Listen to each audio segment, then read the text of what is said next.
What's going on, guys? As promised, I'm going to show you exactly how we catch walleyes during the mayfly hatch. I've been seeing a lot of videos on social media of big hatches, and we have just starting now the big mayfly species, the large beige ones, the Hexagenia limbata. That's the main large mayfly species, and they're starting to hatch now.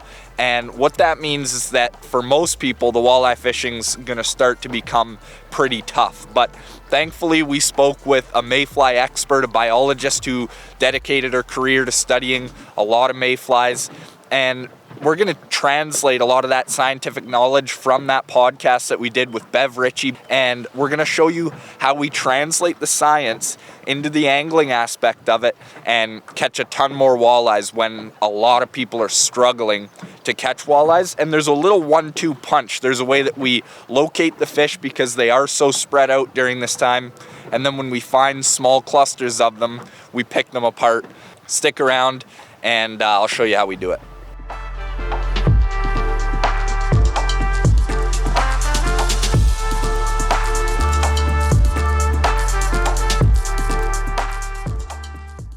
All right, so I mentioned the 1-2 punch. This is kind of the jab of the 1-2 punch, the first approach. What we're gonna do is use a bottom bouncer, and this is a slow death hook. So we'll put a night crawler on here. We're gonna start with live bait. If the fishing really starts to pick up, we'll go to artificials. But we're gonna start with a bottom bouncer and a slow death hook. We're gonna pull slow death. And what the reason that we're gonna do that actually is because the mayflies, there's 120 per square meter along the bottom. What that means is there's abundant food source everywhere, and it's a lot like the mall. Like you go into a mall, you'll see people everywhere, but there's going to be certain pockets, certain little areas that are holding more people, just like what's happening with the fish. There's going to be certain areas that hold more fish. Now, what we're keying in on is flat, so you don't want it super humpy up and down because you can't fish the slow death properly. And the other thing too is the Hexagenia limbata, the mayfly species, they like a little bit muddier bottom. So we're focusing in on those areas, and what we're going to do is we're going to pull slow death around these areas, pick up a bunch of fish. But anytime we see a higher density or a cluster of walleyes, we're going to hit waypoint, and then that's where the other punch in the 1-2 punch comes in, and that's where you can really pick apart these smaller pockets of fish that you find. But first step, we're gonna pull slow death and see what we can find.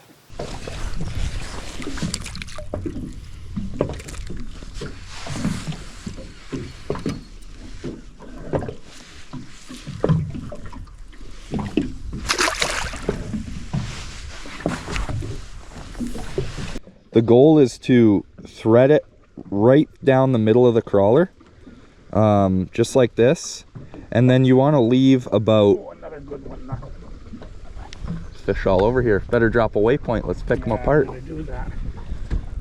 And then you want to leave about 1 inch off the back. So what that does is it spins in the water. I gotta net this fish though. Everything eats slow death when the mayflies are hatching. It's just such an incredible technique. And most folks, they'll tell you when you get into the launch ramp, they'll tell you, oh, the bite's so tough.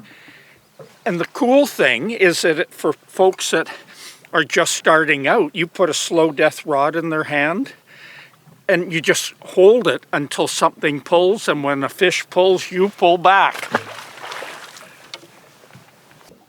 So the reason that slow death is so effective is that the hook actually has a bend in it. So that what that does is it makes your night crawler, your soft plastic, turn through the water. We're going really slow with the electric trolling motor, and it just corkscrews through the water right along the bottom. So what's happening is that very similar to the way the night crawler looks, the larvae is actually going to struggle up to the surface in somewhat of a corkscrew manner, and then break out of their casing once they reach the surface, turn into a fly away. But in that meantime, from the larvae at the bottom to the time that they reach the surface, they're struggling the entire way, looking exactly like the slow death presentation. It imitates very, very closely what these walleyes are keying in on. As long as you're going between like 0.9 and 1.2, that's a pretty ideal speed. And then the other thing is, often when we're fishing humps, we'll pull up on the hump, we know where we are, and then we'll just run our sonar screen. But when you're doing this, it's actually really key to have even just a little bit like we have here of our map. That way we can pick our routes, we remember which paths had fish, and then we can always, if we're not catching fish, either stay on different water, or if we are catching fish, replicate it. And then also what we're doing right now is finding where the fish are and then setting waypoints. So we always run map and our sonar imaging, whether it's live or 2D, doesn't matter. That's how we split up our screen. And then we just dropped a waypoint here, and there it is coming. So we'll show you how we catch them when we find them bunched up. So we just have our spread of bottom bouncers here. And a lot of people ask, what weight do you use? And it's actually really simple. We're always going the same speed, so it's consistent. I mean, the speed's always consistent, so the weight can always stay the same relative to the depth. So the general rule, super simple. An ounce for every 10 feet. So 10 feet, 1 ounce, 20 feet, 2 ounces, 30 feet, 3 ounces. And then you can play with half-ounce increments in between. And the problem with running like a lighter bottom bouncer than you should have is that you need to actually keep letting out more and more line in order to keep it down near the bottom. And eventually there will be so much line out that you're starting to just drag the entire system and you get snagged all the time. So believe it or not, the heavier the weight, the less snags.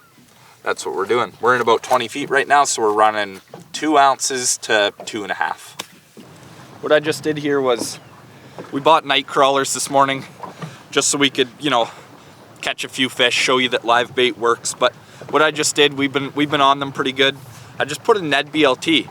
This is a Crush City Ned bait, the Ned BLT, and it spins perfectly. The other neat thing about this is it floats up slightly, so behind the bottom bouncer is going to be right near the bottom, and this is going to float up just off the bottom, so you're not dragging, you're not getting stuck, and it spins perfectly. And the beauty of this is you can catch them one after another.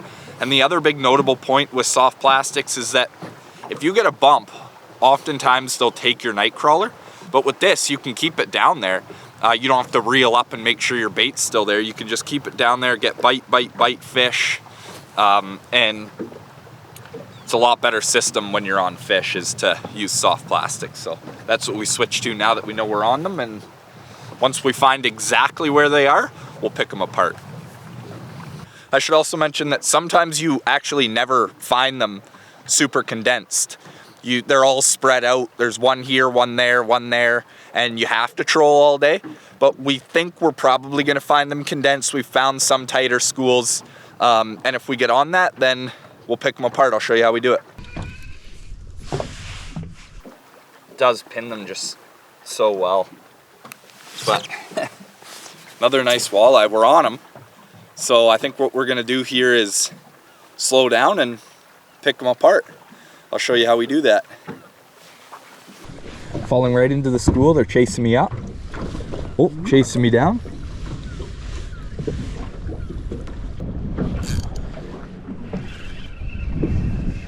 At last, the sun's finally come out. There's another one. Nice little guy. Got some good ones doing this, but I mean, they're all good fish. And now that we have them located, we're gonna pick them apart. We caught a ton of fish this morning on the slow death presentation, switched to the soft plastics, and looks like we might have some nice weather here. Hopefully the sun's blowing in, but let's get after it. We're just sitting over one of our waypoints right now. I'm just dropping down. I think there's gonna be a good chance of getting these. They were really liking it being trolled, but we'll see if we can get them vertical. The thing about the Neds is they're actually imitating a very similar thing. When you shake them on the bottom like this, what you're doing is the tail's shaking, and again, it looks exactly like a struggling mayfly. So that's the reason that we do slow death and Ned. That's our 1-2 punch, is because we're imitating the mayfly larvae that are on the bottom.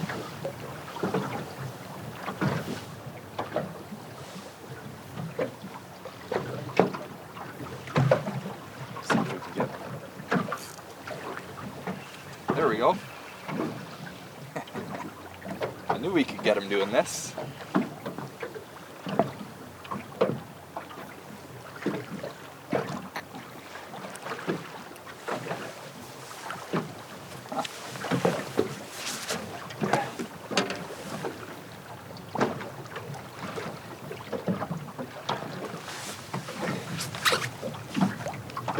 on the Ned rig.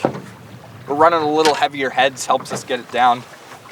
And there's a nice perky little walleye. But that's how we're doing it. We're picking it apart, using the slow death to locate the fish, switching to soft plastics if we're catching a whole bunch of them. And then when we find them bunched up, we're dropping a waypoint and picking them apart with a Ned, using it like a fine-tooth comb to just floss through the structure. And they're loving it. We're catching them.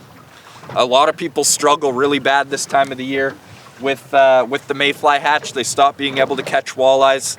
I guarantee you if you do this, it'll increase your odds tenfold. So give it a shot. Thanks for watching.